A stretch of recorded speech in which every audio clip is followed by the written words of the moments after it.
حضرت عائشہ صدیقہ رضی اللہ تعالیٰ عنہ فرماتی ہیں میں نے نبی پاک صلی اللہ تعالیٰ علیہ وآلہ وسلم کو نا مرض وصال تک دیکھا ہے، حضور کے وصال تک، کہ حضور قرآن پاک کی آخری 2 سورتیں پڑھ کے سورۃ فلق اور ناس اپنے ہاتھوں پہ پھونکتے تھے، پھر جسم پہ ملتے تھے۔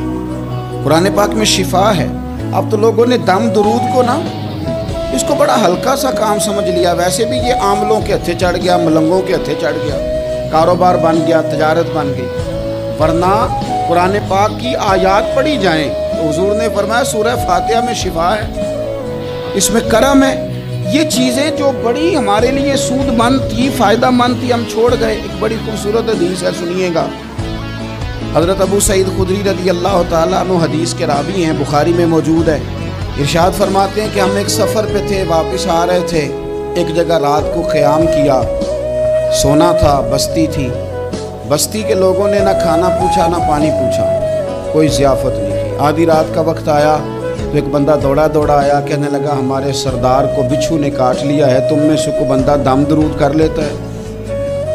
تو ایک صحابی کہنے لگے کر تو لیتے ہیں، پر تم نے چونکہ ہمیں کھانا پانی تک نہیں پوچھا، تم اگر دم کراؤ گے تو مفت نہیں کریں گے۔ بخاری پڑھ رہا ہوں، پیسے لگیں گے۔ کتنے پیسے؟ بکریوں کا ایک ریوڑ پورا۔ شارحین نے لکھا 40 بکریاں، کنے دما دیا؟ اور بھائی اس سے کوئی بندہ جواز نہ لے کہ پیسے لینے جائز ہیں، اس سے جواز نہ حاصل کرے۔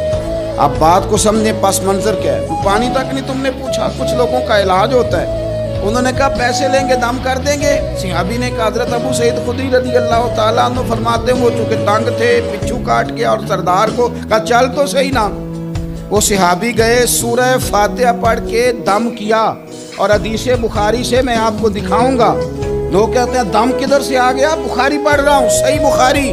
شفا تو اللہ نے دینی ہے نا، رب کریم نے شفا دے دی۔ بکریاں لے لی، آ گئے جہاں آرام کر رہے تھے اس جگہ۔ صحابہ میں اختلاف ہو گیا، کچھ کہنے لگے بکریاں لینی چاہیے تھی، کچھ کہنے لگے نہیں لینی چاہیے تھی۔ حضرت ابو سعید خدری رضی اللہ تعالیٰ عنہ فرماتے ہیں پھر ہم نے فیصلہ کیا چپ کر کے سو جاؤ، صبح حضور کی بارگاہ میں جائیں گے۔ اگر کریم نے کہا لینی چاہیے تھی پھر تو موج بن گئی، اور اگر کہا نہیں لینی چاہیے تھی تو بکریاں ہانک کے واپس کر جائیں گے۔ مسئلہ کیا ہے؟ کہتے ہیں صبح گئے حضور کی بارگاہ میں، جا کے مسئلہ عرض کیا، یا رسول اللہ انہوں نے بھی پانی کوئی نہیں پوچھا تھا، ہم نے بھی کہا دم کریں گے تو پیسے لیں گے، تو ہم نے یہ بکریاں لی ہیں۔ شارحین لکھتے ہیں 40 تھی شاید۔ یا رسول اللہ اب کیا کریں؟ حضور مسکرانے لگے۔ جس کے گچھے سے لچھے جڑے نور کے، ان ستاروں کی نزہت پہ لاکھوں سلام، اور جس کی تسکین سے روتے ہوئے ہنس پڑے، اس تبسم کی عادت پہ لاکھوں سلام، اور ان کی باتوں کی لذت پہ بے حد درود، ان کے خطبے کی ہیبت پہ لاکھوں سلام۔ حضور مسکرانے لگے اور مسکرا کے پوچھا اچھا پڑھا کیا تھا؟ یا رسول اللہ سورہ فاتحہ۔ فرمایا سکھائی کس نے تھی؟ کہا یا رسول اللہ آپ نے۔ فرمایا پھر آدھی بکریاں میری ہیں آدھی تمہاری ہیں، اور میرا حصہ نکالو نا بھائی۔